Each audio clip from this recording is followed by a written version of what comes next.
स्वच्छ होगा तभी, मन स्वच्छ होगा तभी, जब स्वच्छ परिवेश, नव स्वच्छता रच रही, नव समाज नव देश, नव समाज नव देश।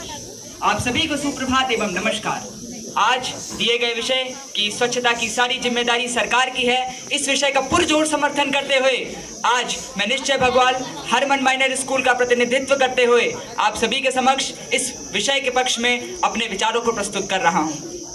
भारत एक लोकतांत्रिक देश है जहां लोगों के द्वारा चुने गए प्रतिनिधियों के द्वारा देश को चलाने, संभालने, सुरक्षा, अर्थव्यवस्था, सफाई व देश के नागरिकों का भविष्य उज्जवल करने के लिए योजनाएं व पथ प्रदर्शित करने की जिम्मेदारी है।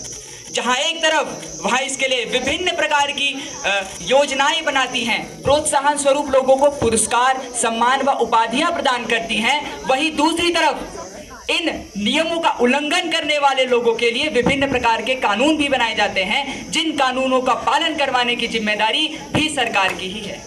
परंतु जब जब इस देश में सरकार ने अपने कर्मों को, अपनी जिम्मेदारियों को उचित रूप से पूरा नहीं किया है, तब इस देश में विभिन्न प्रकार की बाधाएं उत्पन्न हुई हैं और यह बाधाएं सरकार की विफलता को प्रदर्शित करती हैं।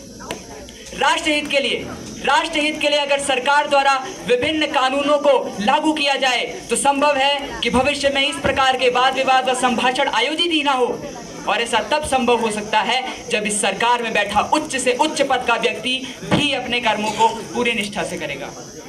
तो आइए मैं अपने विषय के पक्ष में आपसे कुछ आंकड़े साझा करना चाहता हूँ। बात करते हैं स्वच्छ भारत मिशन की। 2014 में शुरू स्वच्छ भारत मिशन का उद्देश्य 1.2 करोड़ शौचालयों का निर्माण कराना है भारत में, और यह स्वच्छ भारत मिशन एक ऐसा सफल अभियान रहा है जिसके तहत शौचालयों का प्रयोग करने वाले ग्रामीणों की संख्या 38.7% से 99.1% पहुंच चुकी है, और इसका पूरा श्रेय सरकार को दिया जाता है।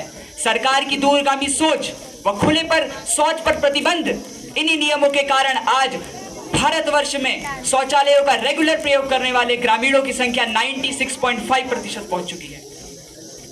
महोदय, दुनिया में ऐसे कई देश हैं जहां उनकी सजग सरकार ने स्वच्छता के संदर्भ में कुछ ऐसे कठोर नियम या फिर कह सकते हैं कुछ ऐसे कदमों को उठाया है जिनकी वजह से वह पूरे दुनिया में अपनी मिसाल कायम किए हुए हैं।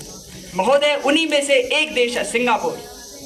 सिंगापुर में 1967 में सिंगापुर स्वच्छ अभियान शुरू किया गया, जिसके तहत सिंगापुर की सरकार ने उसे हमेशा एक गार्डन सिटी बनाने पर जोर दिया, जिस पर मुख्य ध्यान प्रदूषण नियंत्रण पर दिया गया। और आज सरकार की बदौलत वह देश स्वच्छ एवं साफ सुथरा है, वह हरा भरा है। अगर सिंगापुर की सरकार यह कदम नहीं उठाती और सारी जिम्मेदारी लोगों के कंधे पर ढेल दी जाती तो आज सिंगापुर नहीं कहलाता। अगर इसके बाद भी मेरे विपक्षीगण मेरी इस बात से सहमत नहीं हो रहे हैं कि स्वच्छता की सारी जिम्मेदारी सरकार की है, तो आइए अब एक भारत का ही उदाहरण लेते हैं।